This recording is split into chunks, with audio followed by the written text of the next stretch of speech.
Il était une fois un roi et une reine qui étaient si fâchés de n'avoir point d'enfants, si fâchés qu'on ne saurait dire.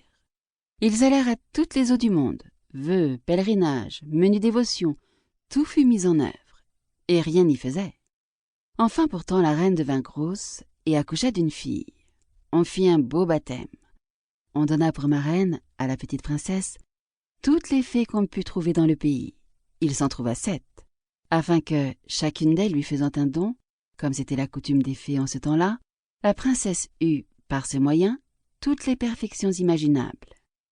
Après les cérémonies du baptême, toute la compagnie revint au palais du roi, où il y avait un grand festin pour les fées.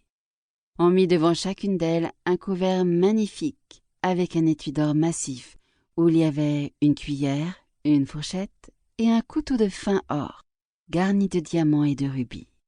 Mais comme chacune prenait sa place à table, on vit entrer une vieille fée, qu'on n'avait point priée, parce qu'il y avait plus de 50 ans qu'elle n'était sortie d'une tour, et qu'on la croyait morte ou enchantée. Le roi lui fit donner un couvert, mais il n'y eut pas moyen de lui donner un étui d'or, comme aux autres, parce que l'on n'en avait fait que 7, pour les 7 fées.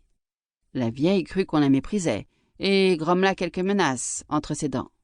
Une des jeunes fées, qui se trouva auprès d'elle, l'entendit, et jugeant qu'elle pourrait donner quelque fâcheux don à la petite princesse, alla, dès qu'on fut sorti de table, se cacher derrière la tapisserie, afin de parler la dernière, et de pouvoir réparer, autant qu'il lui serait possible, le mal que la vieille aurait fait.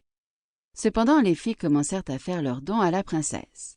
La plus jeune lui donna pour don qu'elle serait la plus belle personne du monde.